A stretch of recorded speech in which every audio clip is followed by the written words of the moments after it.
Selamat datang di GKI Hayu Talks bersama saya Octavianus Winky Setiawan.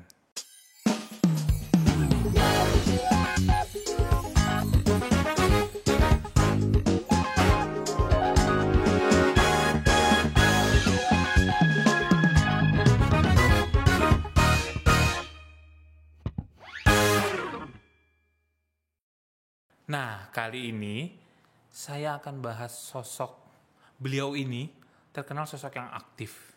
Aktif sebagai jemaat, pengurus di sekolah minggu juga, menjadi pembina di Maranatha Junior, dan gak hanya di gereja, beliau ini juga aktif di kehidupan bermasyarakat. Kalau nggak salah nih, beliau ini punya moto, jangan menjadi garam di tempat yang sudah asin. Nah, penasaran? Langsung saja kita undang beliau. Selamat siang, Ibu Dini. Selamat siang, Winky. Duh, senyumnya merona sekali. Bu Dini, apa kabarnya Bu Dini? Luar biasa. Luar biasa ya, harus biasa luar di biasa. Biasa di luar. Biasa di luar, betul-betul. Nah, Bu Dini, tadi kan saya udah sempat bilang nih kepada para viewers dan penonton nih, baik juga pada pendengar GKI Hayu Talks, ini episode 2. Boleh diceritain nggak secara singkat gitu, awal mula atau perjalanan hidupnya Bu Dini gitu, sehingga bisa bergereja di GKI Harapan Indah? Saya di GKI Harapan Indah itu mulai tahun 2005. 2005. Ya, sebetulnya saya sudah berkeliling ke beberapa daerah. Ya. Terakhir saya itu ditugaskan di Wamena sebelum ke Jakarta, tugas di Jakarta, dan kebetulan ada saudara yang punya rumah di Bekasi, udah disuruh tinggal di situ. Itu menurut saya itu cara Tuhan sih. Okay. Cara Tuhan untuk membuat kami itu nyaman. Ketika kami mau dipindahkan ke Jakarta, kami kan pusing cari rumah di mana gitu kan. Yeah. Akhirnya ditawarin lah sama kakak, ini ada rumah saya nih, nggak ditempati, udah tempatin aja. Nah itu menurut saya itu jawaban Tuhan juga, karena kami bergumul untuk 3 hal waktu itu sebelum dikirim ke Jakarta. Yang pertama masalah rumah, kemudian yang kedua suami ingin melanjutkan kuliah, dan yang ketiga ingin punya momongan. Dan 3-tiganya ini Tuhan jawab sesuai urutannya. Sesuai urutannya. Iya. Jadi ditempatkan di Jakarta, kami tinggalnya di Bekasi. Sampai tahun 2007. Nah, rumah itu kami beli. Jadi 3 tahun kami menempati rumah itu, kemudian kami beli. Bergerejanya awalnya keliling-keliling dulu karena nggak tahu di mana gereja yang tepat gitu. Orang baru dari hutan kan, dari dari Papua, terus ke kota besar, bingung cari gereja. Nah, keliling-keliling. Akhirnya ketemulah GKI nih. Nggak tahu nih, saya itu sering lihat taman di depan itu. Nah, saya duduk-duduk di situ sama suami waktu itu. Terus ini kayaknya gereja deh, tapi bentuknya kan seperti rumah. Betul. Nah, coba saya tanya-tanya ke tukang beca, itu gereja ya? Oh iya Bu, gereja. Saya dekati, baru di situ ada tulisan GKI. Nah, disitulah kami ngambil keputusan, ya kita di sini. Tahun 2005 itu bulan Mei. Bulan Mei. Bulan Oktobernya saya diajak bergabung di sekolah minggu sampai sekarang. Gitu. Berarti kalau sedikit diulas gitu ya, Bu Dini. 2005 Ibu itu sampai di Jakarta. 2004 kami pindahnya. 2004. Tapi kan keliling-keliling nih, cari gereja yang mana nih yang tepat gitu kan. Ya. Baru 2005 Mei itu Ibu langsung ke GKI Harapan Indah setelah berkeliling lah ya. Baru 5 bulan setelah bergereja langsung diajak untuk aktif di sekolah minggu. Betul. Berarti around 18 tahun ya Bu ya. Dari 2005 sampai 2023. 18 tahun Ibu aktif. Enggak rasa ya. Sudah tua maksudnya. Tambah tua. Betul. Nah, kalau tadi sempat saya juga dengerin cerita Ibu, menarik nih. Sebelumnya Ibu itu berada di pedalaman hutan di Wamena. Betul. Dulu tuh Ibu bekerja sebagai apa sih Bu? Kok sehingga tadi Ibu bilang berkeliling, terus sampai penempatan di Wamena. Nah emang Ibu tuh dulunya tuh punya karirnya seperti apa tuh Bu? Saya setelah lulus kuliah tahun 92 bekerja di Lembaga Swadaya Masyarakat WVI, Wana Visi Indonesia. Dulunya sih World Vision Internasional ya. Tapi karena tidak boleh melakukan kegiatan di masyarakat secara langsung, makanya kerjasama dengan Wana Visi. Jadi kami di Wana Visi.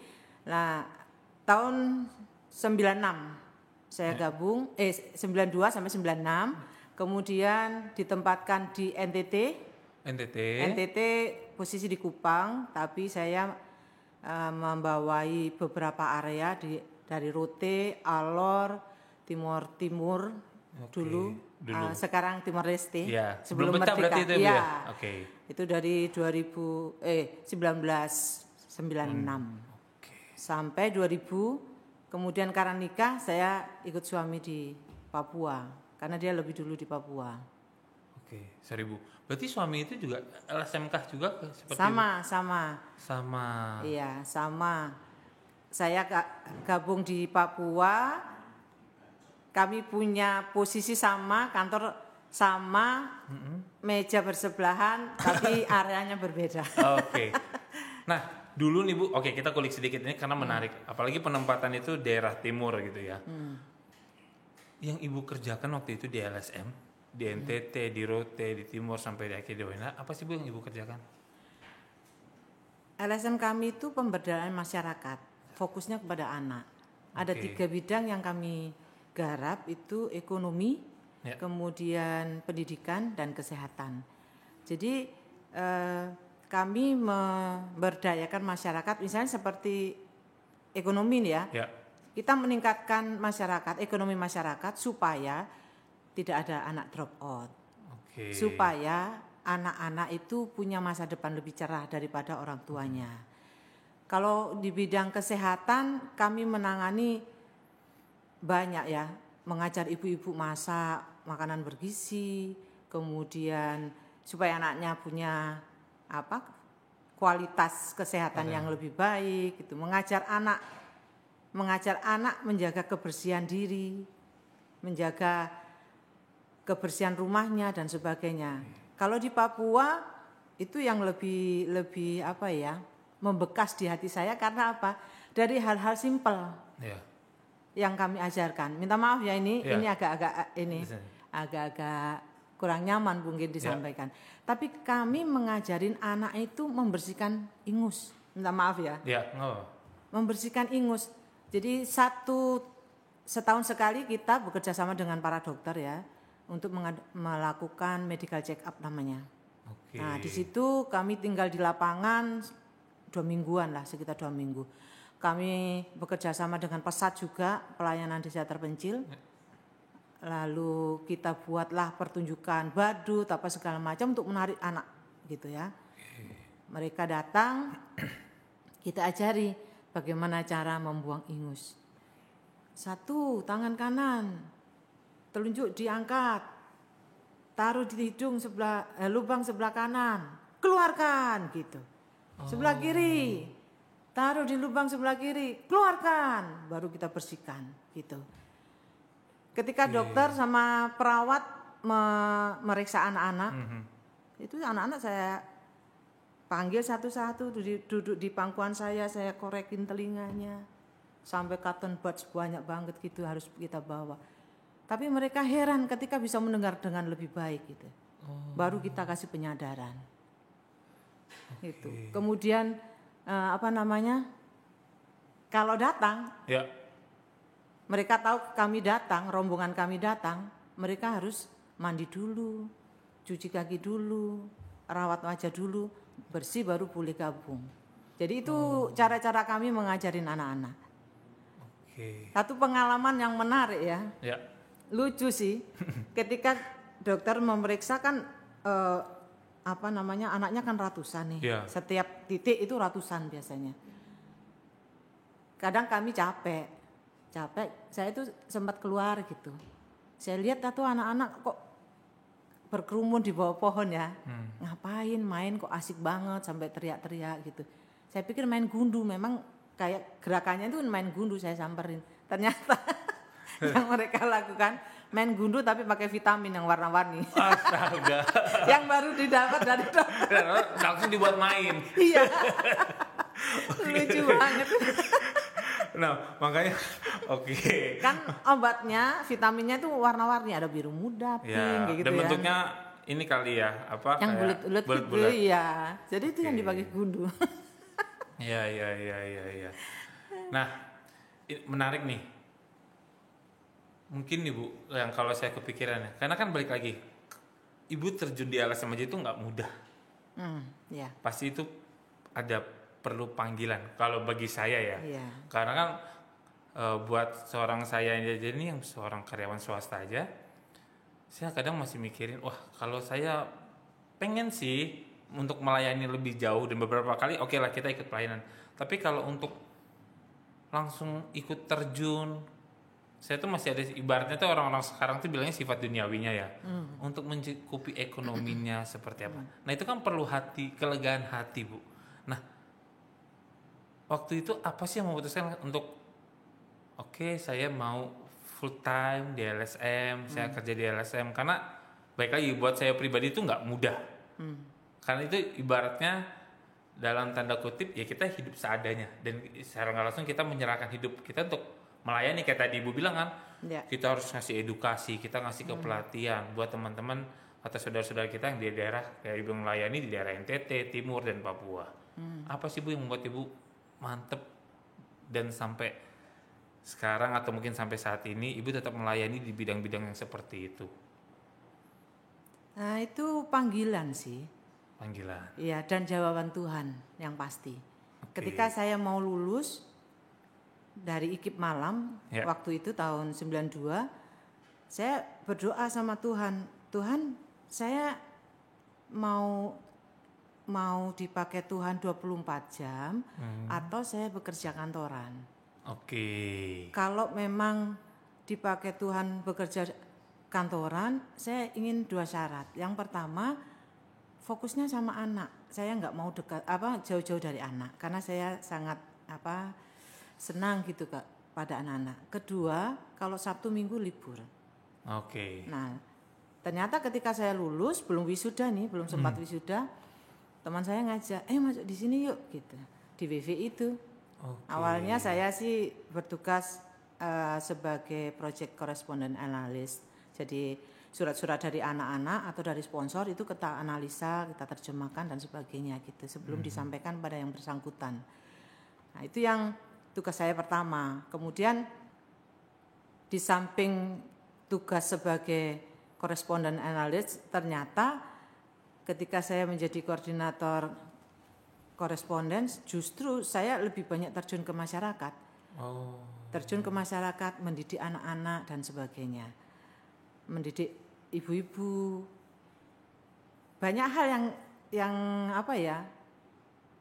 yang Tuhan tunjukkan, ini bagus untuk kamu, ini harus kamu lakukan. Dan itu menyenangkan sekali. Jujur selama saya bekerja 20 tahun di LSM, itu paling susah kalau ada bencana doang.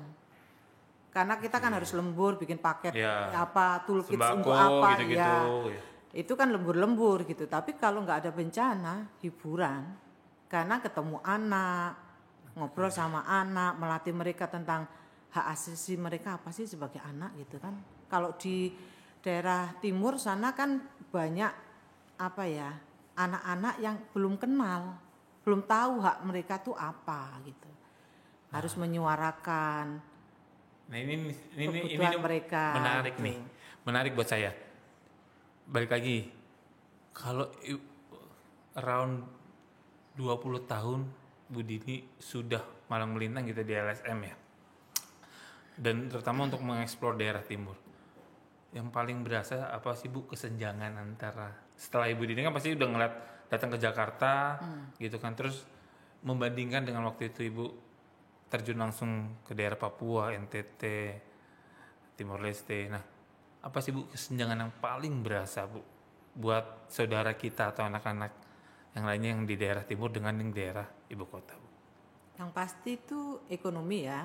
Ekonomi. Ekonomi, terus pendidikan. Oke. Pendidikan tuh sangat kurang kalau terutama di daerah Papua. Itu sebabnya kita ngelatih tutor-tutor. Lalu kita tempatkan di kelompok-kelompok belajar. Kita ada beberapa, setiap daerah itu ada kelompok-kelompok belajarnya, didampingi oleh tutor. Di situ anak boleh belajar, dilengkapi dengan perpustakaan, peralatan-peralatan dan sebagainya. Nah, di sana itu anak-anak belajar. Orang tua juga belajar. Kalau yang bisa baca, ada buku-buku di sana.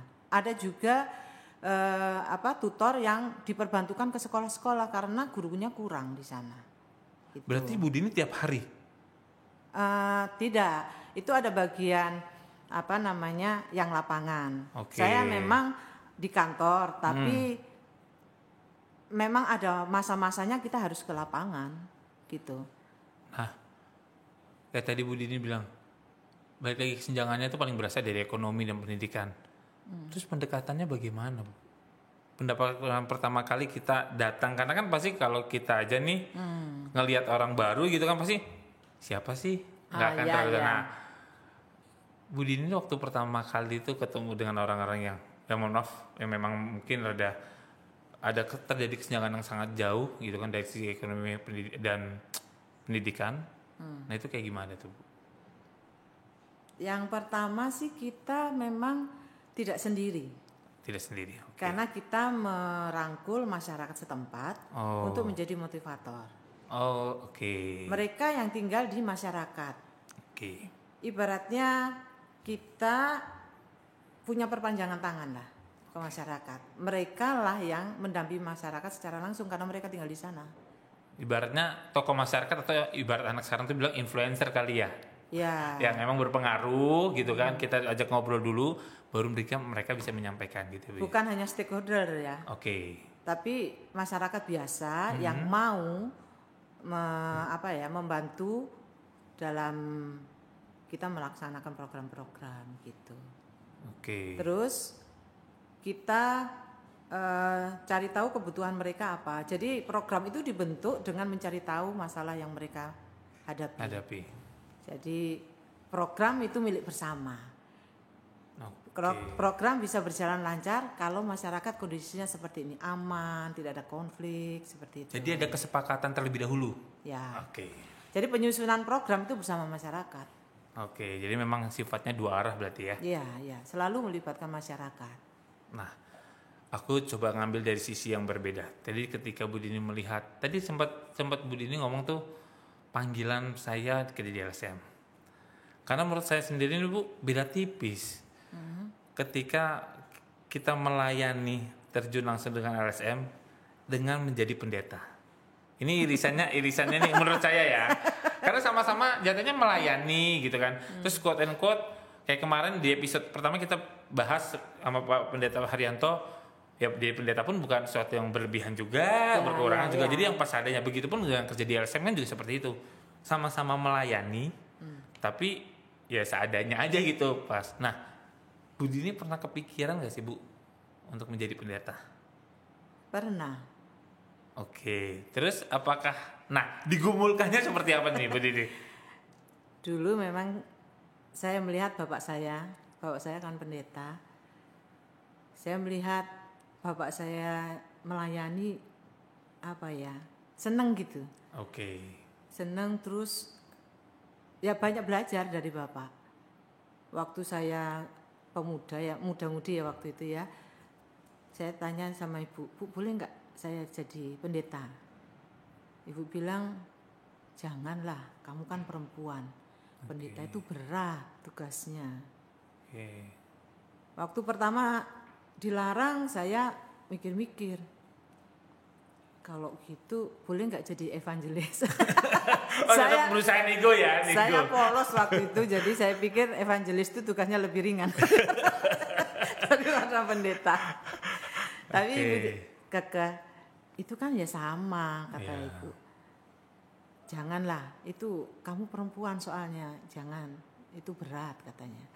Kamu lihat bapak kan? Ya justru sebetulnya dalam hati saya, justru saya melihat bapak jadi saya tertarik. Gitu. Jadi Tapi, panutannya itu sebenarnya bapak iya, gitu ya. tapi karena saya sebagai anak ya nggak berani apa ya membangkang lah ya. Iya. Ya udah saya ikut aja. Kemudian ketika saya sudah kerja di LSM, Iya. pertama kali saya ditempatkan di NTT, itu yang nervous, yang grogi, yang stres itu ibu saya malah.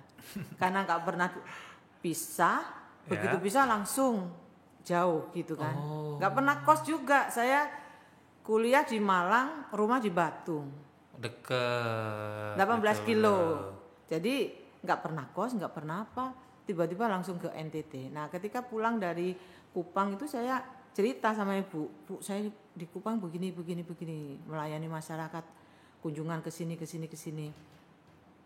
Terus ibu saya bilang begini, tugas kamu itu sama dengan tugasnya pendeta. Nah.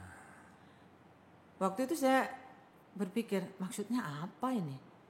Terus setelah saya renung-renungkan, ya mungkin dalam bidang yang berbeda ya. Betul. Dalam bidang yang berbeda, tetapi tugasnya sama. Sebetulnya kita mengambil bagian sedikit ya dari tugas yang Tuhan sudah berikan, bahwa Injil itu perlu disampaikan. Ya. Kabar baik itu perlu disampaikan. Kalau pendeta lingkupnya mungkin di seputar gedung gereja, ya kan? Okay. Kalau kami justru di masyarakat luas, langsung berhadapan dengan mereka, dengan realita kehidupan mereka. Jadi tidak secara letterlek kita mengajarkan Kristuslah juru selamat, tidak.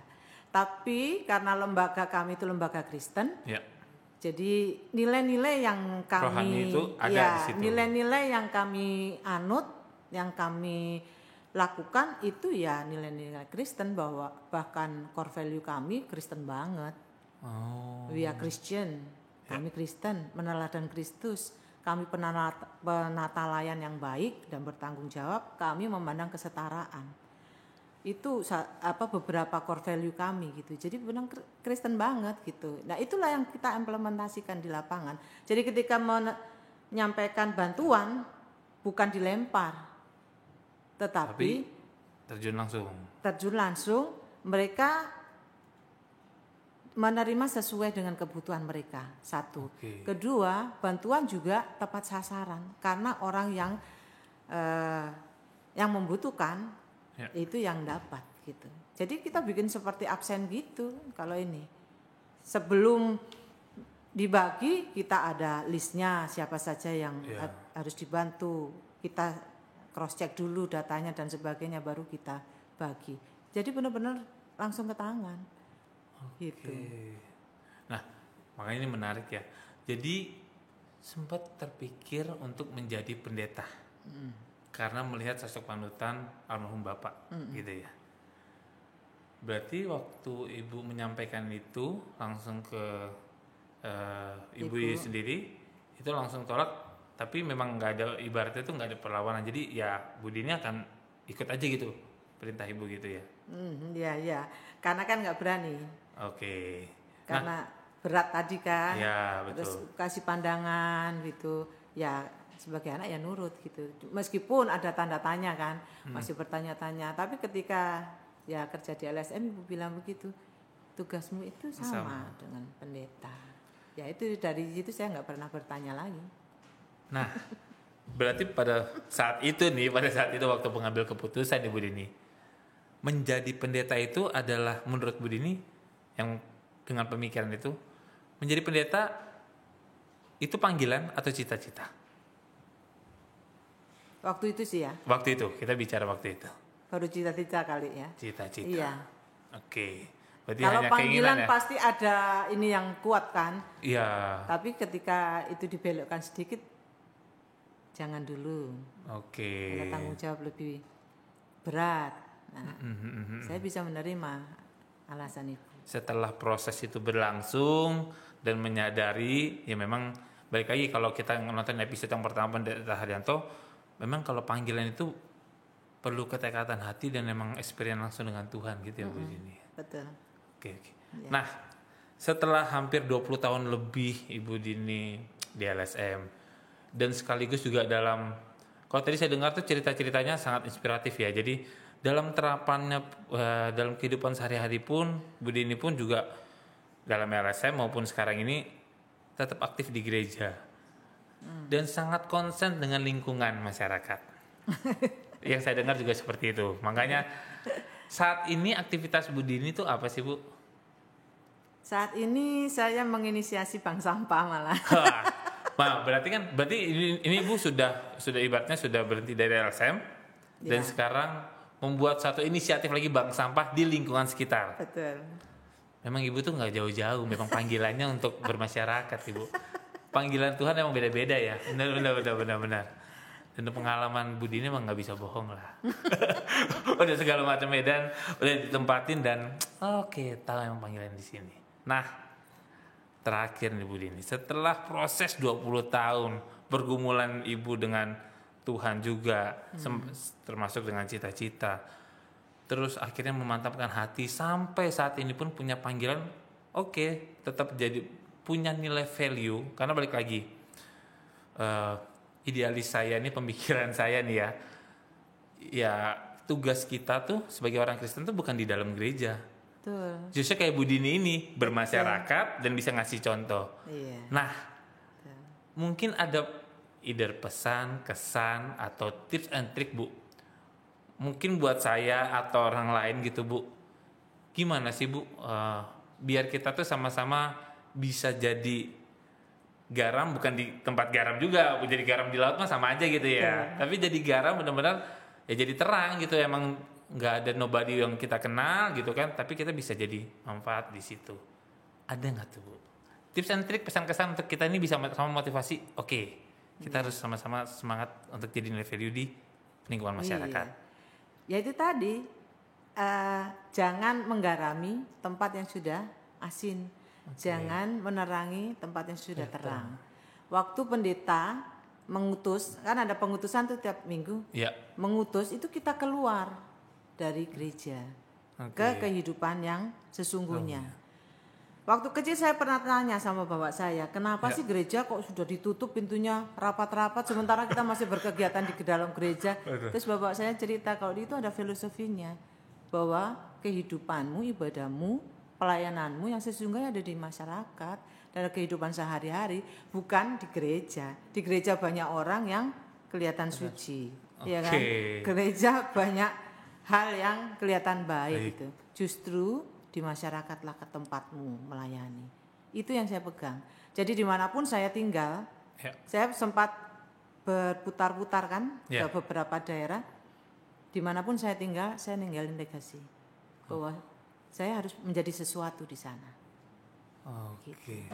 Emang benar ya kalau kata orang lama tuh, seorang leader yang baik atau panutan yang baik itu bukan menggantungkan segala sesuatu itu pada dirinya, tapi bisa meneruskan itu ke orang lain terus. Semoga saya yakin dan percaya pasti apa yang ibaratnya yang Bu Dini tabur gitu kan, dan keluarga tabur juga pasti akan menuai sesuatu yang baik. Amin. Oke, kalau gitu terima kasih Bu Dini atas waktunya. Semoga kisah-kisah inspiratif ini bisa jadi penyemangat buat saya ataupun maupun buat jemaat GKI Harapan Indah. Kalau gitu terima kasih buat semua para pendengar atau penonton GKI High Talks. Sampai bertemu di episode berikutnya. God bless you all. Dadah. GKI HI Talks.